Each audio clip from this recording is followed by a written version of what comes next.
오늘 본문이 속한 창세기 5장은 아담의 계보로 이루어져 있습니다. 우리 1절 2절을 다시 한번 읽습니다. 이것은 아담의 계보를 적은 책이니라. 하나님이 사람을 창조하실 때에 하나님의 모양대로 지으시되 남자와 여자를 창조하셨고 그들이 창조되던 날에 하나님이 그들에게 복을 주시고 그들의 이름을 사람이라 일컬으셨더라.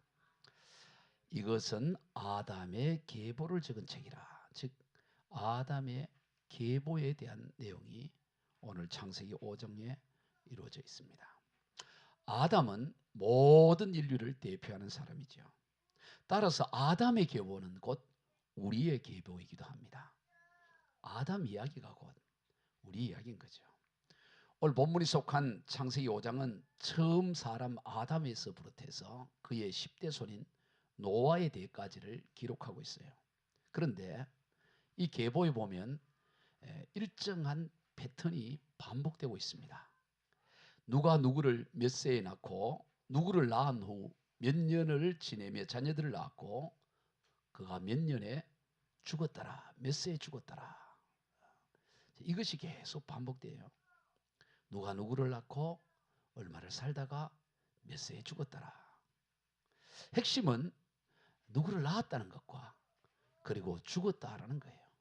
낳고 죽고 낳고 죽고 낳고 죽는다는 것입니다. 이것이 모든 인생의 핵심이라는 거예요. 여러분 오늘 우리 인생 낳고 죽는 것이 인생입니다. 이것을 창세기 5장은 반복해서 보여주고 있습니다. 왜 그럴까요? 우리가 앞서 창세기 3장에서 살펴본 대로 죄를 범한 아담에게 하나님이 이런 말씀하셨습니다. 창세기 3장 19절입니다. 내가 흙으로 돌아갈 때까지 얼굴에 땀을 흘려야 먹을 것을 먹으리니 내가 그것에서 취함을 입었음이라. 너는 흙이니 흙으로 돌아갈 것이니라 하시니라. 하나님은 우리 인생을 흙으로 지으셨는데 죄로 말미암아 흙으로 지어진 우리 인생이 죽어 다시 흙으로 돌아가는 것. 그게 우리 인생이다. 그렇게 말씀한 거예요. 바로 그 하나님께서 말씀하신 너는 흙이니 흙으로 돌아갈 것이라는 이 말씀이 성취된 것이 바로 창세기 5장의 기록인 거죠. 즉 인간은 어떤 위대한 문명을 이루고 어떤 위대한 업적을 이룰지라도 그리고 아무리 장수할지라도 결국은 죄로 말미암아 죽는 존재다라는 거예요. 500년을 살든 800년을 살든 인생은 죽는 존재다. 그것을 말하는 거예요. 구약시대의 대표적인 인물인 모세는 이것을 기억하는 것이 지혜다 이렇게 말을 했어요. 구약의 가장 대표적인 인물 창세기, 출애굽기, 레위기, 민수기, 신명기 그 기록한 모세, 출애굽의 지도자 모세가 지혜가 뭐냐? 지혜는 바로 인생이라는 것은 결국 죽는다. 이것을 깨닫는 것이 지혜다. 아니 그걸 모르는 사람이 누가 있겠냐? 아니 그냥 피상적으로 아는 것이 아니라 정말 그것을 깊이 인식하고 살아가는 거 그게 지혜로운 마음이다. 그래.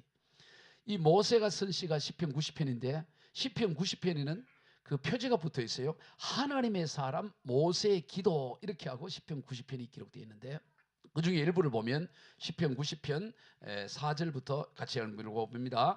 주의 목전에는 천년이 지나간 어제 같으며 밤의 한순간 같을 뿐입니다. 주께서 그들을 홍수처럼 쓸어 가시나이다. 그들은 잠깐 자는 것 같으며 아침에 돋는 풀 같으니이다. 푸른 아침에 꽃이 피어 자라다가 저녁에는 시들어 마르나이다. 우리의 연수가 70이요 강건하면 80이라도 그 연수의 자랑은 수고와 슬픔뿐이요 신속히 가니 우리가 날아가나이다. 우리에게 우리 날 계수함을 가르치사 지혜로운 마음을 얻게 하소서. 그 위대한 모세가 지혜로운 마음이 뭐냐? 우리 인생을 보니 천년의 세월도 하나님 앞에서 밤에 한 점에 지나지 않고 잠깐 왔다 큰 홍수가 일어나서 모든 것을 쓸고 가듯이 우리 인생이라는 것은 한 습관에 쓸려서 사라져버리고 아침에 풀이 꽃이 피어다가 저녁에 시드는 것 같이 그것이 우리의 인생이다. 그래서 우리의 연수가 70이고 뭐 건강해도 80이라도 금방 지나가는데 우리가 신속히 가는데 날아가는 것처럼 우리 인생이 날아간다는 거예요. 그래서 그것을 정말 계수하고 그것을 기억하는 것이 그게 지혜로운 마음입니다. 그 12절에서 우리에게 우리 날 계수함을 가르치사 지혜로운 마음을 얻게 하소서. 우리의 날수가 어떤지를 잘 아는 것 그걸 계산하고 사는 것, 그게 지혜로운 마음이라는 것이. 이것을 세번역 성경에서는 이렇게 번역했습니다. 우리에게 우리 나를 세는 법을 가르쳐 주셔서 지혜로운 마음을 얻게 해주십시오. 우리 인생의 나를 세는 법을 알려달라는 거예요. 아니, 우리 인생의 수를 세지 못하는 사가 누가 있습니까? 그러나 내 인생이 얼마 남았겠구나, 이렇게 계산하는 거. 이걸 현대인의 성경에서는 이렇게 했습니다. 시작. 우리의 일생이 얼마나 짧은지 헤아릴 수 있게 하셔서 우리가 지혜로운 마음을 얻게 하소서. 인생이 얼마나 짧은지 금방 지나가지, 금방. 이것을 잘 계산하고 이거를 헤아릴 수 있을 때 지혜로운 마음을 얻게 된다라는 것입니다. 왜 그렇습니까? 우리의 인생이 너무나 금방 신속히 날아간다는 사실을 깨달을 때, 그것을 깊이 인식하게 될 때 영원하신 하나님을 바라보게 돼요. 그저 이 땅의 젊음이 계속인 것처럼 여겨지면 하늘을 바라보지, 눈을 들어 하늘을 바라보지 않고 하나님을 바라보지 않고 늘 그냥 내 삶에 분주하게 사는데, 우리 인생이 잠시 그저 피었다가 지는 꽃과 같은 것을 깨닫게 되면 지혜로운 마음이 생겨서 영원하신 하나님을 바라보고 하나님을 향하게 되는 것입니다. 우리가 지난 시간에 살펴본 대로 셋의 아들이었던 에노스 때 비로소 여호와 이름을 불렀다라고 말했죠. 우리 창세기 4장 6절 시작. 셋도 아들을 낳고 그의 이름을 에노스라 했으며 그때 사람들이 비로소 여호와 이름을 불렀더라. 이 에노스는 아담의 손자예요. 아담의 아들 셋이 낳은 아들이 에노스인데, 에노스 때 이르러서 비로소 사람들이 여호와 하나님의 이름을 부르며 하나님을 예배했다는 것입니다. 이 에노스란 뜻 자체가, 그 이름 자체가 무엇입니까? 유한한, 죽어야 하는, 연약한이라는 뜻이에요. 인생이 뭐냐? 인생은 유한하고 죽어야 하는 연약한 존재다. 이 에노스의 이름이 바로 인간의 실존을 가장 잘 보여주는 거죠. 인간이 얼마나 연약하고 유한하고 죽어야 되는 존재를 깨달을 때 비로소 하나님의 이름을 부르고 하나님을 예배하게 된다는 것입니다. 이사야서 40장 6절 이하를 같이 봅시다. 시작. 말하는 자의 소리여 이르되 외치라. 대답하되 내가 무엇이라고 외치리까 하니 이르되 모든 육체는 풀이요 그의 모든 아름다움은 들의 꽃과 같으니 풀은 마르고 꽃이 시들면 여호와의 기운이 그 위에 불미라. 이 백성은 실로 풀이로다. 풀은 마르고 꽃은 시드나 우리 하나님의 말씀은 영원히 서리라 하라. 아멘. 우리 인생이라는 것이 금방 풀과 같고 금방 시드는 꽃과 같다는 거예요. 그러나 하나님만이, 하나님의 말씀이 영원하다는 것은 하나님이 영원하다는 거예요. 오직 이 땅의 인생은 아무리 영화가 있고 대단한 것 같고 꽃과 같은 인생이랄지도 금방 시들어보지만 하나님만은 영원하시다. 이것을 외치라는 거예요. 오늘 우리가 외쳐야 될 노래가 뭐냐? 이 땅의 인생은 풀가고 그 영화는 들의 꽃과 같지만 하나님만이 영원하고 하나님만이, 이름만이 영원히 빛난다는 것을, 이것을 우리가 외쳐야 된다는 것입니다. 그것이 지혜로운 인생인 거예요. 인간의 유한성을 깊이 깨달을 때 무한하신 영원하신 하나님을 찾게 되는 거예요. 메멘토 모리라는 라틴어가 있습니다. 메멘토 모리. 이 메멘토 모리라는 것은, 메멘토라는 단어가 기억하라라는 거예요. 모리는 죽음이에요. 메멘토 모리라는 것은 뭐냐? 죽음을 기억하라는 유명한 라틴어인데요. 이것은 그 로마 고대 사회에서 전쟁의 승리를 하고 개선을 장군이 이 사두 마차를 타고 이 시가 행진을 하잖아요. 이 개선 행진을 할 때는 뭐 굉장한 거죠. 축제죠. 열렬한 환영을 받으면서 그 시가 행진을 할 때, 그럴 때 그 사두 마차 위에서 타고 가는데 그 뒤에 누가 있느냐?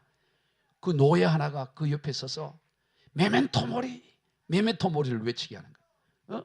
뭐냐면 죽음을 기억하라, 죽음을 기억.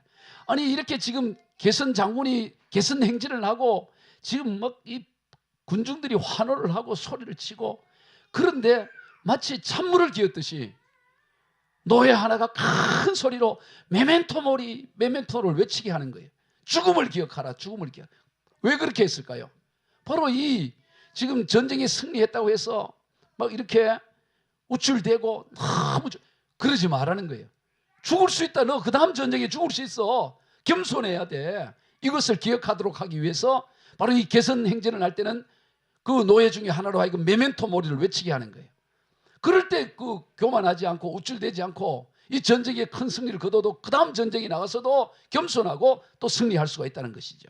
그래서 이 죽음을 기억하라고 한 것입니다. 여러분, 이것은 우리 모든 인생에 적용되는 것이에요. 우리는 늘 메멘토 모리를 기억해. 이 죽음을 기억해. 그래야 우리가 지혜로운 인생이 되고, 그래야 하나님과 동행하는 인생이 돼요.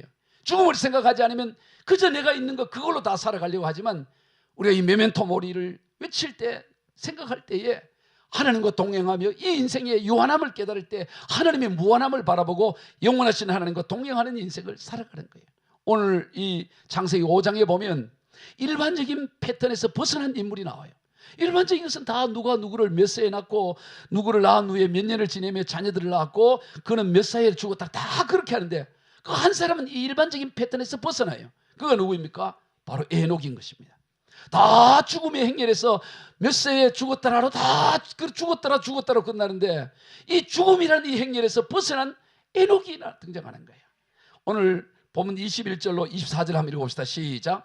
에녹은 65세에 무두셀라를 낳았고, 무두셀라를 낳은 후 300년을 하나님과 동행하며 자녀들을 낳았으며, 그는 365세를 살았더라. 에녹이 하나님과 동행하더니 하나님이 그를 데려가심으로 세상에 있지 아니하였더라. 다 몇 년에 죽었더라, 몇 세에 죽었더라 다 그랬는데, 이 에녹만은 죽었더라로 끝나지 않고 하나님이 그를 데려가심으로 세상에 있지 아니하였더라. 그렇게 이 죽음의 행렬에서 생명으로 이렇게 나오는 것을 보게 되는 것입니다. 에녹이 65세에 무두셀라를 낳아요. 그 65세에 무두셀라를 낳을 때 그의 인생에 영적인 전환기가 일어납니다. 우리 21절 22절을 다시 한번 읽어봅니다. 시작.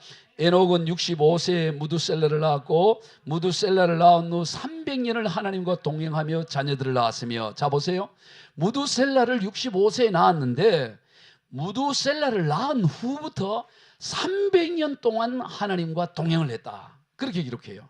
그렇다면 이 무두셀라를 낳을 때에 이 에녹이는 뭔가 영적인 전환기가 있었다는 거예요. 무두셀라를 낳기 전과 무두셀라를 낳은 이후가 달라집니다. 무두셀라를 낳은 이후부터는 하나님과 동행하는 일이 일어나요. 도대체 이 무두셀라를 낳을 때 그의 65세에 무슨 일이 있었을까? 그것은 우리가 그 무두셀라라는 이름에서 그 실마리를 찾아낼 수가 있어요. 무두셀라라는 이름 자체는 뭐냐면 창을 던지는 자라는 의미. 창을 던지는 자. 창을 던지는 자란 뭐냐면 고대 사회에서 마지막 전쟁, 마지막 결정을 할 때 여기 대표 저기 대표가 나타나서 그 창을 던져서 결판을 내는 거예요. 그래서 쓰러지면 끝나는 거예요. 그래서 이 창을 던진 자는, 이 무두셀라는 의미는 무슨 의미냐면 그가 죽으면 심판이 온다는 뜻이에요. 이 무두셀라는 의미가 뭐라고요? 그가 죽으면 심판이 온다. 즉 에녹은 아들 무두셀라를 낳을 때 당시 타락한 시대 가운데서 하나님께서 그에게 심판의 계시를 보여준 거예요. 이 너 아들 낳으면, 지금 낳는 이 아들 낳으면 이제 심판이 올 거야. 하나님의 심판이 온다는 계시를 한 거예요. 그 말씀 그대로, 그 계시 그대로 무두셀라가 969년에 세상을 떠나는데, 무두셀라가 969년에 죽음을 맞이할 때 노아의 홍수가 시작돼서 심판이 진행되는 것을 뒷부분에 가서 더 자세히 말씀을 드린 거예요. 봤어요? 에녹이 그 아들 무두셀라야, 무두셀라 이름을 부를 거 아니겠어요? 이 무두셀라야라고 부르는 말은 심판이 온다야, 심판이 온다야 그런 거예요. 이 무두셀라를 볼 때마다 하나님의 심판의 경고 메시지가 떠오르는 거야. 심판이 온다야, 어서 와서 밥 먹어라. 심판이 온다야, 어서 빨리 어디 봐라. 뭐 이렇게 다 심판이 온다야, 심판이 온다야. 얘가 죽으면 심판이 온다야, 심판이 온다. 그러니까 이 무두셀라 이름을 부를 때마다 그가 죽으면 심판이 온다, 이걸 늘 각성하는 거예요.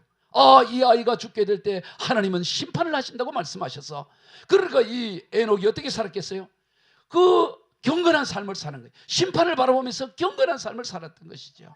그래서 하나님과 동행하는 삶을 살았던 것이죠. 죽음을 기억하고 죽음과 심판을 바라보니까 경건한 삶을 살게 됐고, 하나님과 동행하는 삶을 살게 된 거.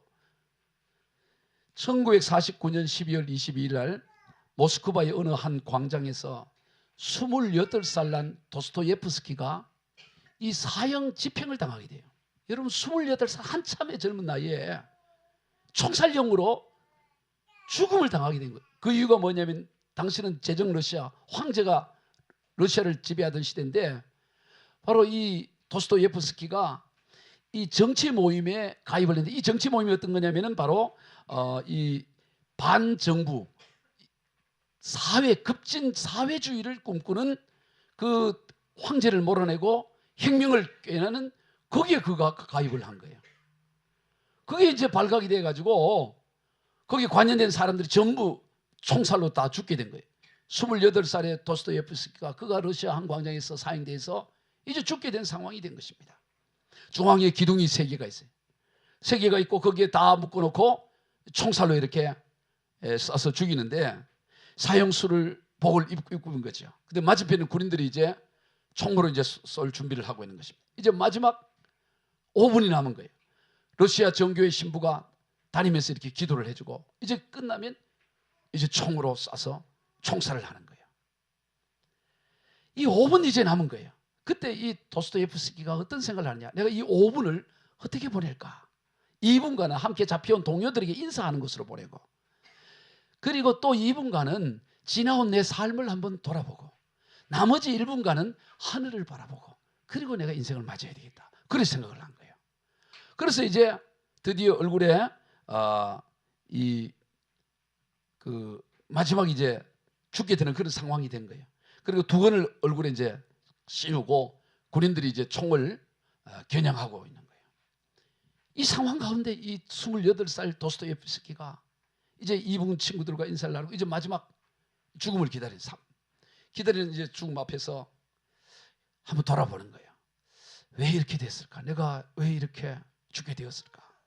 내가 이제 3분 후면 이제 죽게 되는데 나는 어디로 가는 것일까? 어떻게 될까? 만약 내가 죽지 않는다면 앞으로 어떻게 살까? 뭐 이런 걸. 만약 내가 살아난다면 나는 이 찰나찰나를 100년으로 바꾸어 한순간도 잃어버리지 않고 매 순간을 선물처럼 그렇게 생각하며 그렇게 살 텐데 이러면서 이제 인생을 회고하는 것이죠. 그래서 이제 장정을 하는 거예요. 총을 쏘려고 하는데 이제 그 황제 시종 무관이 막 전속력으로 말을 타고 오는 거예요. 와서 사형 중지! 황제의 명령이다. 사형 중지를 하는 거예요. 중지하려면 좀 일찍 중지하든가 아침에 일찍 얘기했으면 그게 잔데요. 이게 왜 그러면 그 당시에 황제가 니콜라이 1세인데 니콜라이 1세가 만든 쇼였던 거야. 원래 이 사형을 집행할 생각이 없고 이 일부러 이거 겁을 주려고 한 거지. 겁을 주고 해서 그리고 이들로 하여금 이 젊은이로 하여금 황제가 얼마나 관대한지 깨닫게 해가지고 저들을 이제 돌이키려고 일부러 니콜라이 1세가 계획한 거였어요. 그러나 사형 집행을 당할 이들은 몰랐던 거죠. 그냥 5분 뒤면 죽는 거니까. 그래서 극적으로 살아나는 거예요. 살아나서 어디로 갔냐? 시베리아 그 추운 데 가서 4년간 그 유배형을 당하는데 4년간 유배형을 당할 때 그 5kg짜리 쇠에 묶여가지고 이 족쇄에 묶여서 그렇게 지내는데 그때 이 도스토옙스키가 그 4년의 세월을 그냥 헛되게 보내지 않아요. 그가 내가 이제 풀려나면 이제 작가였기 때문에 어떤 글을 쓸까? 이 구상을 하고 작품을 만들기 시작하는. 근데 어디 뭐 종이에 쓸 곳이 없고 아무것도 없으니까 전부 머리에다 끼워요. 머리에. 작품을 구상하고 다 암송을 하고 그러면서 작품을 하는 거예요. 그가 나중에 풀려나게 되죠. 풀려나서 작품을 쓰는데 그것은 그 소설들이 유명한 게 뭐냐면 도스토옙스키 유명한 죄와 벌이라고. 여러분 읽어는 안 봤겠지만 들어는 보셨죠? 예, 들어도 안 봤으면 지금 들으면 돼요. 죄와 벌, 그 다음에 백치, 악령, 가리마조프의 형제들. 뭐 아마 이름은 들어봤을 거예요. 톨스토이와 더불어 대표적인 러시아 대문호가 된 거 아니에요? 대문호. 그가 그 죽음의 거기에서 살아나서 그의 형에게 쓴 편지가 있어요. 뭐라고 썼냐? 이렇게 썼어요. 사랑하는 형, 지금 이 순간 과거에 만났던 모든 사람을 기꺼이 사랑하고 포용할 수 있어요. 지금 이제 누구든지 다 사랑하고 포용할 수 있어요. 죽다 살아나니까. 나는 형님, 그러니까 이제 누구라도 다 사랑할 수 있다는 거예요. 오늘 죽음과 직면하고 소중한 사람들에게 작별을 고하게 될 때 되어서야 그것을 내가 이제 다 이제 인사하고 죽을 때 되니까 누구라도 사랑할 수 있을 것 같다는 거예요. 돌이켜보니 비방과 실수와 나태 속에서 소중한 것을 얼마나 많이 잃어버렸는지 몰라. 내 심장과 영혼에 얼마나 많은 죄를 지었는지 몰라. 삶은 선물이고 행복이야. 형 앞에서 맹세할게. 나는 희망을 잃지 않을 거야. 내 영혼과 심장을 순결하게 간직할 거야. 나는 더 나은 사람으로 다시 태어날 거야.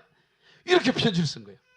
여러분, 사람이 한번 이게 이 죽을 고비를 경험하고 나니까 완전히 인생을 보는 게 달라지는 거예요. 달라. 옛날에는 그냥 혁명 일으키고 뒤엎고 여기에 초점을 맞췄는데 인간의 본성, 인간의 본질을 찾아 들어가면서 위대한 작품을 이렇게 남기는 것을 보게 되는 것입니다. 인생의 유한함을 깊이 인식할 때 삶이 달라져요.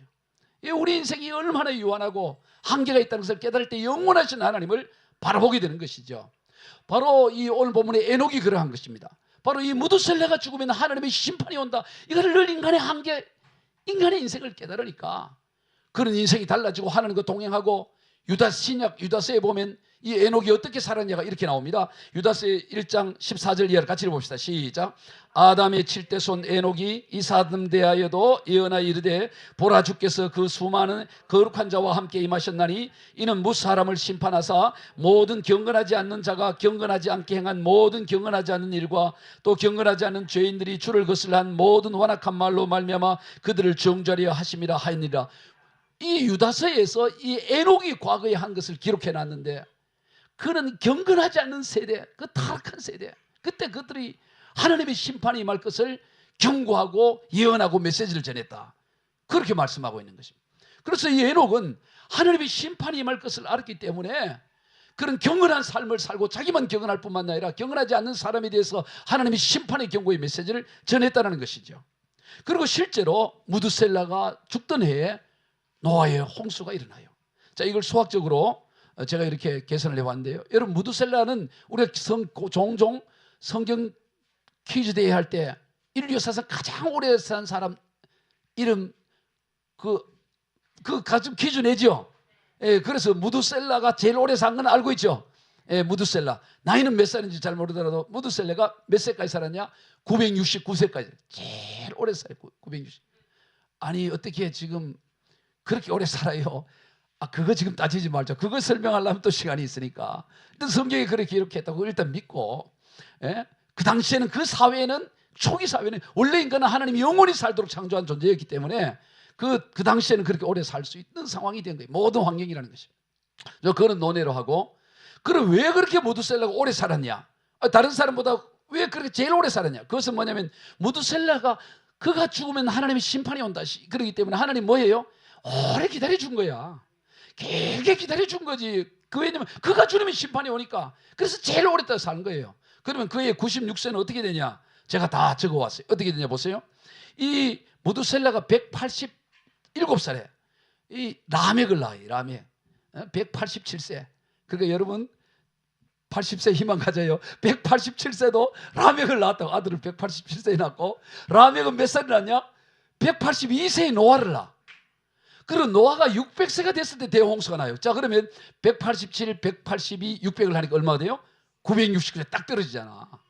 그러니까 이 하나님이 무두셀라가 죽는 그해 노아의 대홍수가 일어나서 모든 심판이 임하는 거예요. 그리고 말씀드린 그대로 수학적으로 딱 떨어지게 나오잖아요. 예. 놀랍지 않아요? 이걸 다 계산해 왔던 거 아니에요.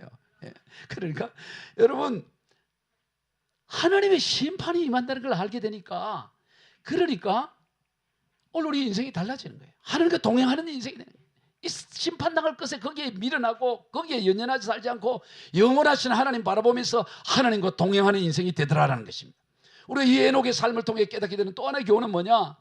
에녹은 믿음으로 살았대요. 믿음으로. 예? 믿음으로 사는 삶이에요.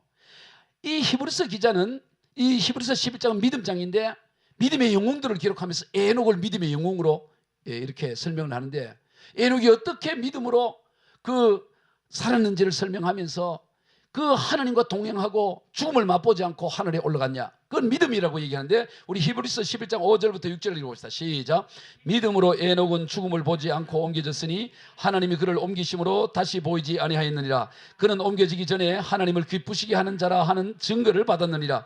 믿음이 없이는 하나님을 기쁘시게 하지 못하나니 하나님께 나아간 자는 반드시 그가 계신 것과 또한 그가 자기를 찾는 자들에게 상 주신 이심을 믿어야 할지니라. 바로 에녹이 이런 삶을 살았다는 거예요. 에녹이 어떻게 죽음을 맛보지 않고 하늘나라로 데려감을 받았냐? 믿음으로 살았다는 거예요. 어떤 믿음? 6절에서 하나님을 기쁘시게 하는 믿음인데, 그 어떻게 하나님을 기쁘시게 하는 믿음이냐? 그것은 바로 하나님이 계신다는 것과 하나님을 찾는 자에게 하나님은 언제나 상이라는 것은 가장 좋은 걸 말하잖아요. 하나님은 언제나 좋은 것을 주시는 하나님이다. 이 믿음이 있었다는 거예요. 여러분, 하나님이 계십니다. 하나님이 살아계세요. 이걸 우리가 믿어야 돼요. 하나님 반드시 살아계신다. 그리고 그 하나님은 어떤 분이시냐? 언제나 그를 찾아오는 자에게 좋은 것을 주시는 하나님이다. 즉 하나님의 존재와 하나님의 성품에 대한 믿음인 거예요. 바로 에녹은 이 믿음이 있었던 거예요.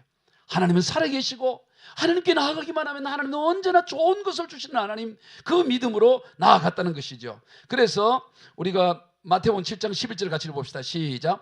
너희가 악한 자라도 좋은 것으로 자식에게 줄 줄 알거든 하물며 하늘에 계신 너희 아버지께서 구하는 자에게 좋은 것으로 주시지 않겠느냐. 여러분, 우리 하나님은 좋은 걸 주시는 하나님이에요. 아멘. 하나님은 살아계시고 하나님께 나가는 자에게는 언제나 하나님이 좋은 걸 주신다는 거예요. 그래서 하나님이, 내가 종종 얘기하잖아요. 하나님을 우리가 아버지라고 부르는 이유가 뭐냐? 아버지는 자식에게 제일 좋은 걸 주기를 원하는 거예요. 제일 좋은 걸. 왜요? 하나님이 우리와의 관계를 아버지의 관계로 제일 좋은 걸 주기를 원하겠어 아버지라고 부르게 한 거예요. 예? 우리가 아버지라고 부른다는 말은 하나님은 우리에게 언제나 좋은 걸 주시는 하나님, 제일 좋은 걸 주시는 하나님이, 하나님은 좋은 것을 주시는 하나님을 우리가 믿어야 된다는 것이죠. 바로 에녹은 그러한 믿음이 있었던 것입니다. 여러분 보세요. 에녹이 300년의 인생을 하나님과 동행하며 살면서 항상 좋은 일만 있었겠어요? 이 타락한 세상 가운데서 300년간 그 무드셀러 낳고도 300년 하나님과 동행할 때 항상 뭐 내 대박이 터지고 항상 좋은 일만 있었겠어요? 마음 상한 일도 있었겠죠. 어려움도 있었겠죠. 왜? 그 시대가 타락하고 심판받을 시대였으니까.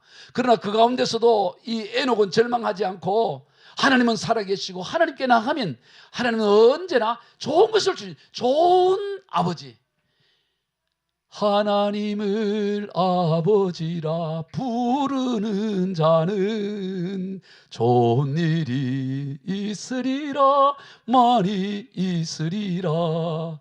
얼씨구. 이렇게 여러분, 하나님을 아버지라 부르는 자는 좋은 일이 있습니다. 이 믿음을 가져야 돼. 이 믿음. 하나님은 언제나 우리에게 좋은 걸 주셔요. 이런 얘기가 있어요. 어느 높은 산에 세 그루의 어린 나무가 있어요. 근데 이 세 그루의 어린 나무들은 하나님을 예배하고 하나님을 신뢰하고 하나님을 찬양하는 신실한 어린 나무인데, 이들은 꿈이 있었어요. 큰 나무가 되어서, 장성한 나무가 되어서 정말 멋진 그런 나무가 돼야 되겠구나.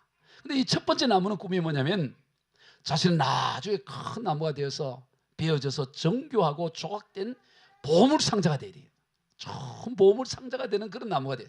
그래서 세상에 온갖 좋은 귀한 보석으로 가득해서 그걸 보는 자마다 감탄하는 그런 삶이 되어야 돼. 이런 꿈을 가졌어요.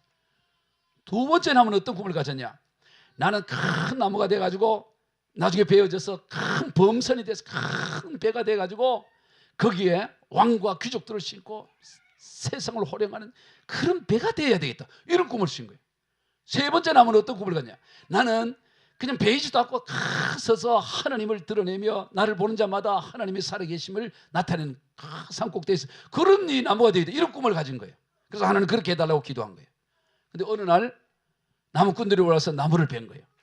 나무를 뱄는데 첫 번째 나무를 베가고는 어디를 만드냐? 지금 이 보석 상자가 되고 싶었던 나무를 뭐를 만드냐? 마구간에 구유통을 만들어 보는 거예요. 여물이 있는. 그러니까 이 여물을, 더러운 마구간에 냄새나는 그 마구간에 여물통을 만드는 거예요. 그래 막 우는 거예요. 아니 하나님, 아니, 나는 그 보석 담는 그릇이 내 꿈이었는데 왜 여물통 만들어 주세요? 두 번째 나무는 큰 범선이 되어서 이 바다를 다니고 왕과 귀족이 그게 조그마한 고깃배를 만들어요. 고깃배. 그 내 생선이 있고 생선 비린내 나고 하다 왜 내 인생이 이러다 끝나냐? 세 번째 나무는 배들이 그냥 어느 창고에 갖다 집어넣는 거예요. 우뚝 솟아서 하나님을 영화했어요. 왜 이렇게 했냐고 절망하고 있네. 세월이 지난 거예요. 세월이 지났는데 첫 번째 여물통의 나무에 어느 추운 날 한 아기가 거기에 안겨. 한 아기가 거기에 눕힌데 봤더니 누구였을까요? 예수님이 안겨. 예수님이. 어떻게 잘 아셨어요? 예수님이 안겨. 세상 보석을 담으려고 그랬는데 보석 중에 보석인 예수님이 담겨진 나무예요. 두 번째 이 조그마한 고깃배, 비린내나는 고깃배는 봤더니 스승과 제자가 거기에서 얘기를 하고 타고, 그리고 풍랑이 있는데 스승이 바다에 잠자나라 봤더니 그게 누구를 태운 배예요? 예수님과 제자를 태운 배가 된 거예요. 자, 세 번째, 이 창고 안에 이게 높이 서서 하나님을 드러내고 싶었던 이 나무는 컴컴한 어디 창고에 그냥 거기 던져진 거예요. 자, 이 나무는 뭐가 됐을까요? 여러분의 상상력을 동원해봐요. 누가 어차피 지어낸 얘기니까. 이 세 번째 나무는 뭐가 됐을 것 같아요? 나는 막 멋진 나무가 돼서 나의 존재를 보고 하나님을 드러내고 싶은데 베드로이 그냥 어디 창고에 가다가 어둑한 데가 창고에 넣어버렸어. 이 나무는 뭐가 됐을까? 그렇지, 딩동대. 십자가가 된 것이 예수님을 십자가에 매다는 십자가 되어서 오고 세대 가운데 그 십자가를 통해 하나님의 사랑을 발견하는 그런 나무가 되었더라. 그런 얘기. 이게 얘기하는 게 뭐예요? 이것이 나타내고자 하는 게 뭡니까? 하나님은 오늘 우리에게 우리가 생각할 수 없는 우리의 생각보다 천배만배 크신 좋은 것을 주기를 원하신다. 그저 세상 보험을 담기를 원하지만 하늘 보험을 담는 인생 되기를 원합니다. 할렐루야. 언제나 하나님은 우리에게 좋은 것을 주기를 원하시고 우리와 동행하기를 원하신다라는 것입니다. 다음으로 우리는 에녹의 삶을 통해 깨닫게 되는 교훈은 일상생활 속에서의 하나님과 동행이에요. 여러분, 에녹이 뭐 대단한 업적을 한 게 아니에요. 뭐 천하를 통일하고 뭐 그런 걸 한 게 없어요. 그저 무드셀라 낳고 하나님과 일상생활 속에서 동행하는 삶을 살았다라 그러는 것입니다. 여러분, 하나님이 우리에게 뭘 특별한 걸 요구하는 게 아니에요. 뭘 대단한 걸 해야 하나님이 기뻐하는 게 아닙니다. 하나님이 진짜 원하는 건 뭐냐? 나와 동행하자. 나와 함께 지내자. 나랑 같이 친구 먹고 잘 지내자. 그게 하나님이 진짜 원하는 거예요. 아멘. 우리가 뭐 그렇듯이 세상 가운데서 뭐 성공하고 그래서 하나님께 영광이다. 그거 하나님 노 카운트. 하나님은 뭘 원하냐? 너 작은 일이라도 너 일상생활 가운데 나랑 대화하면서 친구처럼 이 소곤소곤 얘기도 하고 비밀 없이 그래 지내자. 이게 하나님이 원하시는 거예요. 이게 가장 하나님 기뻐하시는 겁니다. 우리 미가서 6장 6절로부터 8절을 같이 읽어봅니다. 시작. 내가 무엇을 가지고 여호와 앞에 나가며 높으신 하나님께 경배할까? 내가 번제물로 1년 된 송아지를 가지고 그 앞에 나아갈까? 여호와께서 천천의 수양이나 만만의 강물 같은 기름을 기뻐하실까? 내 허물을 위하여 내 마다들을 내 영혼의 죄를 말미암아 내 몸의 열매를 드릴까? 사람아, 주께서 설한 것이 무엇임을 내게 보이셨나니 여호와께서 내게 구하는 것은 오직 정의를 행하며 인자를 상하며 겸손하게 내 하나님과 함께 행하는 것이 아니냐. 아멘. 하나님이 우리에게 원하는 것, 사람아 주께서 선한 게 뭔지 네 여기 보여줬지 않냐. 뭐 별난 천천의 양 기름 그게 아니고 하나님이 너에게 원하는 것은 바로 겸손히 너와 함께 행하는, 겸손히 하나님과 동행하는 것, 하나님과 함께 친구처럼 친하게 지내는 것, 그것을 하나님은 원하시네. 하나님은 저와 여러분과 동행하기를 원하십니다. 이게 하나님 우리에게 향하는 꿈이에요. 아브라함이 그랬습니다. 우리 이사야 41장 8절 읽어봅시다. 시작. 그러나 나의 종 너 이스라엘아, 내가 택한 야곱아, 나의 벗 아브라함의 자손아. 아브라함을 뭐라고 해요? 아브라함 믿음의 조상 아브라함 보고 하나님이 내 벗이다, 내 친구다 이러는 거예요. 하나님은 오늘 저와 여러분과 친구 관계, 친구 먹기를 원해요. 얼마나 대단해요. 믿어지지 않는 표정인데 하나님은 우리와 벗이 되게, 나의 벗 아브라함의 자손이에요. 이것을 야고보서 2장 23절 시작. 이에 성경에 이른바 아브라함이 하나님을 믿으니 이것을 의로 여기시다는 말씀이 이루어졌고 그는 하나님의 벗이라 칭함을 받았으니, 신약 성경에서도 이 아브라함은 하나님의 벗으로 칭함을 받았다라고 기록하고 있다는 것입니다. 하나님이 이처럼 하나님은 우리와 벗이 되어서 우리와 동행하기를 원하시요. 벗 친구는 어떤 관계예요? 비밀이 없는 관계예요. 친구 사이는 다 비밀이 없이 그 모든 것을 알려주잖아요. 하나님께서 그 소돔과 고모라가 죄로 말미암아 심판을 하실 때 그때 심판을 하러 가다가 아브라함을 만나서 뭐라 그러냐? 아브라함이 그 비밀을 나눠주는데 이런 말을 합니다. 창세기 18장 10절 시작. 여호와께서 이르시되 내가 하려는 것을 아브라함에게 숨기겠느냐? 아브라함에게 숨기지 않고 그가 하려는 것을 그대로 알려주는 거예요. 왜? 하나님께서는 아브라함을 그의 벗으로 그의 친구로 여겼기 때문에 숨기지 않고 드러내는 거예요. 내가 소돔과 고모라를 멸하겠다라고 알려줬던 것입니다. 아모스 3장 7절 읽어봅시다. 시작. 주 여호와께서는 자기의 비밀을 그 종 선지자들에게 보이지 아니하고는 결코 행하심이 없느니라. 하나님은 하나님의 뜻, 하나님의 계획을 우리에게 보여주기를 원해요. 왜? 우리와 친구가 되어지기를 원하고 우리와 동행하기를 원하고 우리와 함께하기를 원하기 때문에 그런 것입니다. 모세도 그렇게 했어요. 모세, 우리 출애굽기 3장 11절 읽어봅시다. 시작. 사람이 자기의 친구와 이야기함 같이 여호와께서는 모세와 대면하여 말씀하시며, 모세와도 친구처럼 하나님이 했다는 거예요. 이 얼마나 놀라운 거예요. 여러분, 전능하신 창조주 하나님이 저와 여러분과 함께 친구처럼 우리와 지내기를 원하고 계시고 우리와 동행하기를 원하고 계신다. 바로 에녹이 그러한 삶을 살았다는 거예요. 친구처럼 하나님과 지냈다는 거예요. 에녹이 하나님과 동행하다가 죽음을 겪지 않고 하늘로 옮겨진 그 이야기 가운데 누군가가 만들어낸 이야기, 성경에 있는 이야기가 아니고 누가 만들어내? 이런 얘기예요. 에녹은 매일 하나님과 깊은 대화를 하며 이제 들판을 같이 하나님하고 이제 이렇게 산책을 하는데, 그날 너무 좀 하나님과 산책하는 게 좋아가지고 멀리 먼 곳까지, 깊은 곳까지 하나님과 이렇게 산책을 한 거예요. 드런드런 이런저런 얘기를 하면서 에녹과 하나님이 그래 동행을 한 것입니다. 그런데 이제 해가 질 무렵이 됐는데 하나님께서 에녹에게 이렇게 말씀하셨답니다. 에녹아, 오늘 너무 멀리 왔구나. 너희 집으로 돌아가는 것보다 나의 집, 하늘나라로 가는 것이 여기서 더 가깝다. 그러니 그냥 함께 우리 집으로 가자, 이랬다는 거예요. 그래가지고 에녹은 그 길로 하나님을 따라 하늘나라로 들어갔다, 그런 이야기. 뭐 별로 감동이 안 되는가 본데 잘 이해가 안 돼요. 에녹하고 하나님 둘이서 이렇게 산책을 깊이 너무 멀리 간 거예요. 에녹의 집에서 너무 멀리 가서 하다 보니까 에녹아, 우리 너무 너 집에서 너무 멀리 왔다. 그냥 우리 집에 가자. 우리 어디 같이 가다가 우리 집에 가서 지내자. 그래서 하나님이 하나님 집으로 에녹을 같이 데리고 왔다. 그걸 누가 지어낸 이야기겠죠. 여러분, 이 이야기가 주는 의미가 뭐냐? 동행이라는 게 뭐냐? 하나님과 동행한다는 게 뭐냐? 여러분, 에녹이 어느 날 갑자기 들림 받은 게 아니에요. 300년간 그냥 끊임없이 일상적인 하나님과 동행하다가 그러다가 하나님 앞에 들림을 받았다는 것입니다. 또 하나님과 동행이라는 게 뭐냐? 이 속마음을 서로 나누어주는 친구처럼 지내는 것이 그렇게 동행하는 거다라는 것입니다. 이 헤녹의 이 승천 하늘나라로 가서 그가 이 하나님 앞에 그렇게 동행하는 그 삶을 우리에게 보여주는 것입니다. 그리고 이 에녹의 이 하늘나라로 죽음을 맛보지 않고 가는 것은 이 죽음의 행렬에서 예수 그리스도를 통해 우리에게 주실 부활과 영생의 예표가 되는 거예요. 다 죽어버렸더라, 그게 아니고 이 에녹이 바로 들려가는 것을 통해서 예수 그리스도의 부활을 통한 영원한 생명을 얻는 것을 예표하고 있다라는 것입니다. 즉 죽음이 끝이 아니다는 것을 에녹을 통해 하나님 보여주고 있는 거예요. 누가 몇 세 살고 죽었다면 그럼 죽고 끝나버린다 이런 건데, 그게 아니고 영원한 하늘나라로 들림을 받는 예수 그리스도를 통한 구원을 보여주고 있다는 겁니다. 우리 요한복음 5장 24절 한번 읽어봅시다. 시작. 내가 진실로 너희에게 이르노니 내 말을 듣고 또 나 보내신 이를 믿는 자는 영생을 얻었고 심판에 이르지 않으니 사망에서 생명으로 옮겨졌느니라. 이걸 보여주는 거예요. 이 에녹의 죽음을 맛보지 않고 가는 것은 예수 그리스도를 통한 사망에서 생명으로 옮겨지는 것을 보여주는 예표라는 것입니다. 여러분, 창세기 5장에 나아가는 지향점이 있습니다. 누가 누구를 낳고 이 반복을 통해 계속 낳기만 할 거냐? 그럼 뭐 어디까지 낳을 거냐 이거예요. 누가 누구를 낳고 이것이 계속 낳고 그냥 끝나는 게 아니고, 이 누가 누구를 낳고가 하는 지향점이 있습니다. 그것은 뭐냐면 예수 그리스도를 낳는 거예요.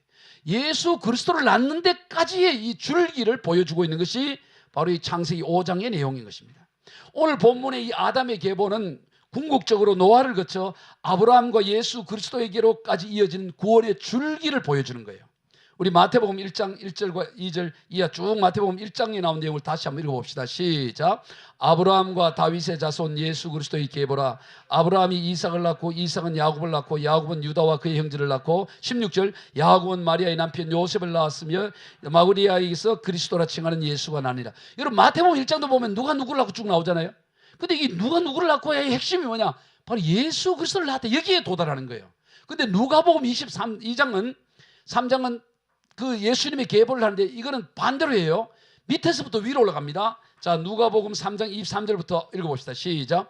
예수께서 가르치심을 시작할 때에 30세쯤 되시니라. 사람들이 아는 대로는 요셉의 아들이니 요셉의 위는 헬리요, 그 위는 맏다리요, 그 위는 레위요, 그 위는 멜기요, 그 위는 얀나요, 그 위는 요셉이요, 그 위는 맏다디아요, 그 위는 아모스요, 그 위는 나홈이요, 그 위는 에슬리요, 그 위는 낫게요. 37절. 그 위는 무드셀라요, 그 위는 에녹이요, 그 위는 야렛이요, 그 위는 마할랄렐이요, 그 위는 가나니요, 그 위는 에노스요, 그 위는 셋이요, 그 위는 아담이요, 그 위는 하나님이시라. 이걸 설명하려고 한다는 거예요. 즉, 왜 족보를 이렇게 기록해놨느냐? 바로 이 족보의 마지막 종착지, 이 족보, 누가 누구를 낳고 그 마지막 예수 그리스도가 낳는 것을 보여주는 것입니다. 이 구약의 누가 누구를 낳고의 종착지, 이 지향점은 예수 그리스도를 낳는 것입니다. 그게 인생인 거예요. 여러분, 오늘 이 시대도 마찬가지입니다. 오늘 우리도 누가 누구를 낳고 이게 인생, 누구를 낳고 죽는 게 인생이에요. 다 낳고 죽어요. 그럼 우리는 뭐를 낳아야 되냐? 구약시대는 아직 예수님이 오시기 전이니까 계속 그렇게 이어지는데, 그럼 신약시대에 우리는 뭐를 낳아야 되느냐? 우리는 다시 오실 예수 그리스도를 낳는 인생이 되어야 되는 거예요. 구약시대는 오실 예수님, 낳고 그래서 결국 예수 그리스도를 낳는 거예요. 그럼 이 시대는 뭐냐? 다시 오실 예수님을 낳는 인생, 다시 오실 예수님을 맞이할 인생을 맞이하는 거예요. 오늘 우리의 자녀들을 다 낳고 해서 뭘 낳아야 되냐? 다시 오실 예수님을 맞이할 세대를 낳게 하는 것이 우리의 생명이다라는 것입니다. 그리고 창세기 5장의 마지막은 뭐로 끝납니까? 노아의 등장으로 끝이 납니다. 노아를 한번 봅시다. 29절 시작.